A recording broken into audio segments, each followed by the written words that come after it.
اور ساتھیوں، بس مدینے میں وہ دن بڑا عجیب تھا جب سیدنا فاروق اعظم کے بیٹے کا معاملہ آ گیا۔ آج 60 سال کا بوڑھا عمر، ابو شامہ حضرت عمر کے صاحبزادے، یہودیوں نے سازش کر کے انہیں نبیذ پلا دی۔ نبیذ جائز تھی، نبیذ کیا کہ شراب پلا دی۔ پھر مقدمہ قائم ہوا، کہا اب پتہ چلتا ہے عمر کتنا عدل کرتا ہے۔ سیدنا فاروق اعظم کے پاس گواہ آئے، صاحبزادہ اندر کھانا کھا رہا تھا، فاروق اعظم نے گریبان سے پکڑا، کھینچ کے لائے، فرمایا ابو شامہ چل، تو نے شراب پی ہے، تجھے کوڑے مارے جائیں گے، تیرے لیے 100 یا 80 کوڑوں کی سزا تیاری کر لے۔ ابو شامہ کہتے ہیں کہ ابا جی انہوں نے نبیذ کہی تھی، شراب پلا دی۔ فرمایا تو نے پی کیوں؟ تو نے پی کیوں؟ بڑے بزم میں بار شیر مسجد نبوی کا فاروق اعظم، اولاد تو بزدل کر دیتی ہے نا بندے کو، اولاد تو کمزور کر دیتی ہے۔ آج مدینے نے عجیب ماجرا دیکھا، حضرت فاروق اعظم کی زوجہ روتی ہوئی آئی، کہنے لگی حضرت جی میرا لخت جگر ہے، ایک کوڑے کے بدلے پیدل حج کروں گی، ایک کوڑے کے بدلے صدقہ اور خیرات کروں گی، میرا بیٹا غلطی کر بیٹھا ہے، یہ کام نہ کرے۔ آپ نے فرمایا تو مجھے کہتی ہے میں یہ کام نہ کروں؟ تیرے حج اور تیرے کوڑے کیا کرتے، تیرے حج اور صدقے کیا کرتے ہیں؟ کوڑے لگانا میرے مصطفیٰ کی شریعت کا قانون ہے۔ تو بیٹے کی بات کرتی ہے، عمر کا اپنا معاملہ بھی ہوتا تو عمر یہی سلوک کرتا۔ لوگوں نے کہا حضرت جی آپ تھوڑی دیر، ابھی ان کی والدہ پریشان ہے، گھر میں پریشانی ہے، ذرا ٹھہر جائے، کل پرسوں ترسوں سزا دے لیجیے گا۔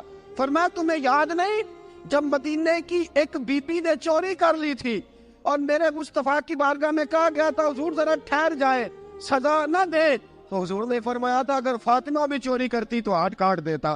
تمہیں یاد نہیں نظر مصطفیٰ کے ٹکڑے کھانے والا ہوں، میں کیوں دیر کروں؟ اس نے گناہ کرنے میں دیر کی ہے جو سزا میں دیر کروں، برساؤ کوڑے۔ حضرت افلا نامی غلام، حضرت جی آپ کا لخت جگر ہے۔ فرمایا لخت جگر نہ دیکھ، مصطفیٰ کا قانون دیکھ، میرا بیٹا نہ دیکھ، مصطفیٰ کے قانون کا قیام ضروری ہے۔ اگر علی بیٹے کی قربانی دے سکتا ہے، اگر لوگ فاطمہ کے بیٹے کی قربانی یاد رکھیں گے تو تاریخ کبھی بھی عمر کے بیٹے کی قربانی نہیں بھولے گی۔ فرمایا غلطی سے ہو گیا یا جیسے بھی، اسے خیال کرنا چاہیے تھا، کوڑے لگاؤ۔ 80 کوڑے لگے تو بیٹے کی روح پرواز کر گئی۔ جب جوان بیٹا کسی کا، کوثر نیازی نے کہا تھا باپ کا جنازہ اٹھانا بڑا آسان، پر بیٹوں کے جنازے اٹھانے بڑے مشکل ہیں۔ جب فاروق اعظم کا بیٹے کا انتقال ہوا، بیٹے نے آنکھیں کھولی، باپ کی طرف دیکھا تو سیدنا فاروق اعظم عدل و انصاف کا 2 آنسو آنکھوں میں آئے، کہ بیٹا حضور سے جا کے کہنا کہ عمر نے بیٹا نہیں دیکھا، آقا تیرا قانون دیکھ، جا کے حضور سے میرا پیغام دینا۔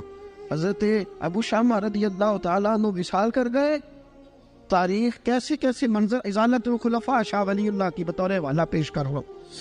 حضرت ابو شامہ کا وصال ہو گیا، 20 کوڑے باقی تھے۔ لوگوں نے حضرت جی آپ کیا کرنا ہے؟ فرمایا اس کا جنازہ پڑھو، اسے قبر میں دفن کرو، باقی 20 کوڑے اس کی قبر پہ مارو، اس کی قبر پہ 20 کوڑے مارو۔ کا حضرت جی ایسا بھی ہوتا ہے؟ فرمایا اس لیے ایسا ہوتا ہے کہ یہ میرے مصطفیٰ کا قانون ہے، میری اولاد کا معاملہ ہے تو میں درگزر کروں۔ فرمایا مارو کوڑے۔ حضرت سیدنا حذیفہ بن یمان فرماتے فاروق اعظم بیٹے کی قبر پہ کھڑے تھے، داڑھی آنسوؤں سے بھری ہوئی تھی۔ میں دوڑا ہوا آیا، میں نے کہا عمر نہ رو، آج خواب رات تیرے بیٹے کا جنازہ تھا، جنازہ پڑھ کے سویا ہوں تو خواب میں مجھے رسول پاک کی زیارت نصیب ہوئی ہے۔ نبی پاک خواب میں تھے تو 2 سبز غلے تیرے بیٹے کو پہنا رکھے تھے اور رسول پاک کی بغل میں کھڑا تھا۔ حضور نے فرمایا عمر کو جا کے کہنا کہ تو نے بیٹا پاک کر کے بھیجا تھا، اللہ نے جنت کے سارے دروازے کھول دیے ہیں۔ اللہ نے عمر کو میرا سلام کہنا اور اسے کہنا عمر تیرا حدود اللہ قائم کرنا خدا کو بھی پسند ہے، مصطفیٰ کو بھی پسند۔ ساتھیو عمر انتقال کر گئے، 26 ذی الحج کو زخم لگا، یکم محرم کا دن، آج کا دن حضرت فاروق اعظم کو یاد رکھنا، لوگوں کو بتانا، دن بار عمر کی باتیں کرنا، خراج تحسین پیش کرنا۔ حضرت فاروق اعظم کو زخم لگا، آپ نے فرمایا اپنے بیٹے سے بیٹا جا حضرت عائشہ کے پاس گنبد خضرا میں 3 لوگوں کے دفن ہونے کی جگہ ہے. ایک میں ابو بکر دفن ہو چکے, ایک میں رسول پاک کا مزار قدسی بن چکا, ایک جگہ خالی ہے.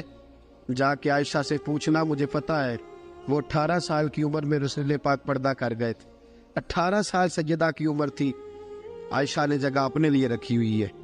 جا کے باہر کھڑے ہو کے کہنا, اماں جی, عمر کہتا میرا دل کرتا ہے, میرا دل کرتا ہے کہ مجھے نبی پاک کی گنبد کے سائے میں جگہ ملے. جا کے عرض کرنا, اور بیٹا باہر کھڑے رہنا, زیادہ زید نہ کرنا, مومنوں کی ماں ہے. حضرت سیدنا عبداللہ ابن عمر کے باہر کھڑا تھا, دروازے کے باہر کھڑے ہو کے کہا کہ عمر کا بیٹا ہوں. اماں جی, عمر فرماتی ہیں اجازت دو تو دل کرتا ہے نبی پاک کے ساتھ لیٹ جاؤں.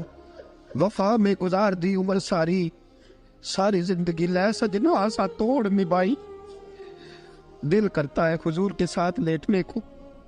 تو حضرت عائشہ صدیقہ, حضرت عبداللہ ابن عمر فرماتے ہیں میں دروازے سے باہر کھڑا تھا لیکن عائشہ کے رونے کی آوازیں باہر تک آ رہی. حضرت عائشہ صدیقہ ہچکیاں لے کے روئی. سیدہ عائشہ نے فرمایا عمر سے جا کے کہنا, عمر کوئی قبر کی جگہ کسی کو نہیں دیتا, لیکن عمر تو نے وفا کی تاریخ بنائی ہے, عمر تو نے کمال کر دی ہے, عمر تو نے حد کر دی ہے.